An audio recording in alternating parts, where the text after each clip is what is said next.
इस वीडियो में स्वातंत्र्योत्तर हिंदी कहानी पर चर्चा की जाएगी। स्वतंत्रता के बाद हिंदी कहानी के क्षेत्र में बड़े परिवर्तन हुए हैं। आधुनिक जीवन की विविध समस्याओं का यथार्थ चित्रण कहानी में हुआ है।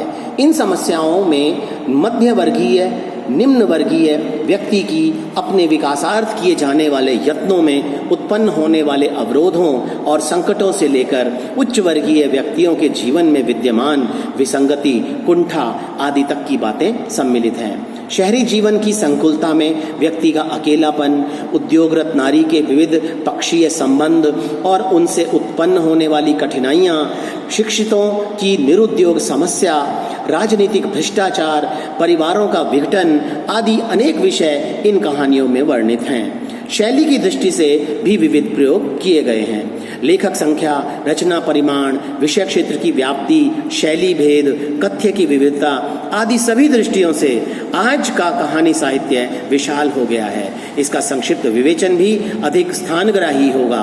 कुछ नाम परिगणन मात्र संभव हैं। इस प्रकार के प्रसिद्ध कहानी लेखकों में मोहन राकेश, राजेंद्र यादव, निर्मल वर्मा, कमलेश्वर, मार्कंडेय, अमरकांत, मन्नू भंडारी, फणीश्वर नाथ रेणु, कमल जोशी, उषा प्रियंवदा, विश्व प्रसाद सिंह, रघुवीर सहाय, राजकुमार भ्रमर, विजय चौहान, धर्मवीर भारती, भीष्म साहनी, लक्ष्मी नारायण लाल, हिमांशु जोशी, हरिशंकर परसाई, महीप सिंह, श्रीकांत वर्मा, कृष्ण बलदेव वैद, ज्ञान रंजन, सुरेश सिन्हा, गिरिराज किशोर, रविंद्र कालिया, काशीनाथ सिंह, प्रयाग शुक्ल, गोविंद मिश्र और विजय मोहन सिंह आदि प्रमुख नाम हैं। नई कहानी सन 1950 से 53 के आसपास नई कहानी नाम प्रचलित हुआ। वास्तव में नई कहानी एक आंदोलन के रूप में सामने आई। इसके बारे में हिंदी जगत में काफ़ी तर्क वितर्क हुए। हिंदी के विकास क्रम में इससे पूर्व भी अनेक मोड़ आए थे, अनेक परिवर्तन हुए, लेकिन नई कहानी अपने स्वरूप, अपने कथ्य और अपने ध्येय की दृष्टि से पिछले कहानी रूपों से अत्यंत विशिष्ट है। स्वतंत्रता के पश्चात के भारतीय यथार्थ का सामाजिक जीवन नई कहानी में प्रखरता से प्रतिबिंबित हुआ है। साथ ही यह यथार्थ व्यक्ति मन की विशिष्ट अनुभूति के रंग में रंजित है। नई कहानी में न तो केवल समाजगत बाह्य यथार्थ मात्र का व्यक्ति निरपेक्ष चित्रण है, न केवल व्यक्ति मन की अंतश्चेतना की बाह्य निरपेक्ष झांकी है, किंतु बाहरी परिवेश के दबाव में बनते बिगड़ते व्यक्ति के जीवन और मन के विभिन्न संबंधों, मूल्यों और संवेदनों की अभिव्यक्ति है। यह जीवन अभिव्यक्ति अनुभूति प्रधान है। सामाजिक परिवेश में रहते हुए व्यक्ति द्वारा अनुभूत या पहचाने गए जीवन सत्य की अभिव्यक्ति ही नई कहानी है। आज का कहानीकार जीवन के अंतर और बाह्य में स्थित तनाव, द्वंद्व और त्रासद स्थिति के प्रति पाठक को सजग करता है। उसका मुख्य ध्येय ही यही है। वह किसी आदर्श या मूल्य के निष्कर्ष पर जाना नहीं चाहता। कमलेश्वर की राजा निर्वंशिया, मोहन राकेश की मलबे का मालिक, राजेंद्र यादव की जहां लक्ष्मी कैद है, अमरकांत की डिप्टी कलेक्टर जैसी कहानियों में जीवनगत द्वंद्व और मूल्य विघटन का यथार्थ मार्मिक रूप अंकित हुआ है। आज की कहानी में कृत्रिम मूल्यों से मुक्ति और मानवीय सहज संवेदना की झलक दिखाई देती है।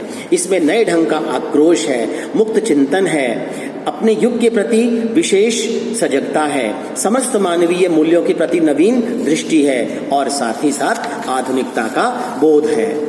शिल्प की दृष्टि से भी नई कहानी की अपनी विशिष्टता है। कहानी की भाषा में पात्रों की छोटी छोटी क्रियाओं या चेष्टाओं में, घटना में, कभी कभी कहानी की पूरी संरचना में ही नए ढंग की सांकेतिकता रहती है।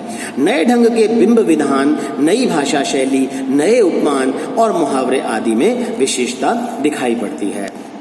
ग्रामीण वातावरण को फोकस में रखकर लिखी गई कहानी आंचलिक कहानी कही जा सकती है।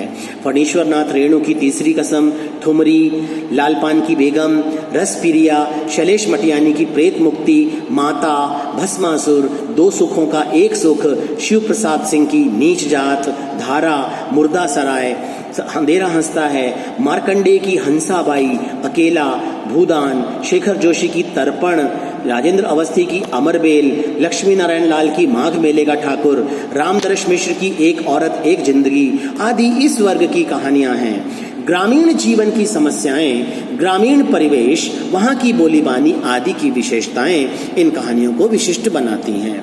नगरीय परिवेश को केंद्र में डालकर लिखी गई कहानियों में वहाँ की कृत्रिम जीवन प्रणाली, परिवार और समाज के भीतर व्यक्तियों के नए ढंग के अंतः संबंध, स्त्री पुरुष संबंधों में तनाव, व्यक्ति का अकेलापन, जीवन मूल्यों का विघटन आदि का चित्रण मिलता है। निर्मल वर्मा की पराये शहर में अंतर, परिंदे, लवर्स, लंदन की रात, मोहन राकेश की वासना की छाया, काला रोजगार, मिस्टर भाटिया, मलबे का मालिक, राजेंद्र यादव की जहां लक्ष्मी कैद है, एक कमजोर लड़की की कहानी, कृष्ण बलदेव वैद की अजनबी, बीच का दरवाजा, मन्नू भंडारी की वापसी, मछलियां, गीत का चुंबन, भीष्म साहनी की चीफ की दावत, खून का रिश्ता, रघुवीर सहाय की प्रेमिका, मेरे और नंगी औरत के बीच, सेब, रमेश बख्शी की आया गीत गा रही थी, अलग अलग कौन, श्रीकांत वर्मा की शव यात्रा, दूसरे के पैर और महीप सिंह की काला बाप गोरा बाप आदि में नगर बोध की अनुभूति प्रधानता है। कस्बे के लोगों की मनोवृत्ति का और उपेक्षित जनजीवन का चित्रण करने वाली कहानियां भी लिखी गईं, जिनमें कमलेश्वर की मुर्दों की दुनिया, 3 दिन पहले की बात, धर्मवीर भारती की सावित्री नंबर 2, धुआं, उल्टा, गुल की बन्नो, कृष्णा सोबती की यारों के यार, अमरकांत की जिंदगी और जोंक, डिप्टी कलेक्टरी, दोपहर का भोजन, विष्णु प्रभाकर की धरती अब भी घूम रही है, रामकुमार भ्रमर की गिरस्तिन, हिमांशु जोशी की बूंद पानी आदि कहानियां प्रमुख हैं। वर्तमान समाज की विकृतियों, व्यक्तियों के ढोंग, आरोपित प्रतिष्ठा, भ्रष्टाचार आदि पर व्यंग और उपहास करते हुए अनेक कहानियां लिखी गई हैं। हरिशंकर प्रसाई की निठल्ले की डायरी, सड़क बन रही है, पोस्टरी एकता, शरद जोशी की रोटी और घंटी का संबंध, बेकारी बोध, रविंद्रनाथ त्यागी की सारथी की खोज, हमारी वेशभूषा आदि इस कोटि की उच्च प्रकार की कहानियां हैं। इन सभी कहानियों में अनेक समस्याओं का मार्मिक और सांकेतिक चित्रण मिलता है। महानगर की भीड़ में विवशता के बोझ से दबे व्यक्ति की घुटन, छटपटाहट, उच्च वर्गीय महत्वाकांक्षाओं को लेकर संघर्षरत व्यक्तिवादी स्वार्थ पर मध्य वर्गीय व्यक्ति की मनोवृत्ति, परिवार और समाज के बीच चक्कर काटता व्यक्ति, बेरोजगारी से क्षुब्ध शिक्षित युवा वर्ग आदि इन कहानियों में दिखाई पड़ते हैं। साठोत्तरी कहानी में समांतर कहानी, सचेतन कहानी, अकहानी जैसे अनेक आंदोलन चले, जिनमें फ्रांस जर्मनी में प्रचलित एक्टिविस्ट मूवमेंट और एंटी मूवमेंट का प्रभाव भी परिलक्षित होता है।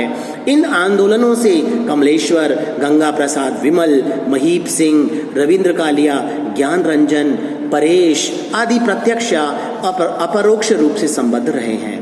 इन आंदोलनों से भी नई कहानी के विकास में कोई अवरोध उत्पन्न नहीं हुआ। नई कहानी के विकास से हिंदी कहानी के विकास को नया बल और नई दिशा मिली। इससे संदेह नहीं है कि हिंदी कहानी को निरंतर विकसित और आंदोलनरत रखने में कहानी, नई कहानियाँ, कल्पना, सारिका, संचेतना कहानियाँ आदि बड़ी बड़ी कहानी पत्रिकाओं ने भी अपना योगदान दिया। धन्यवाद।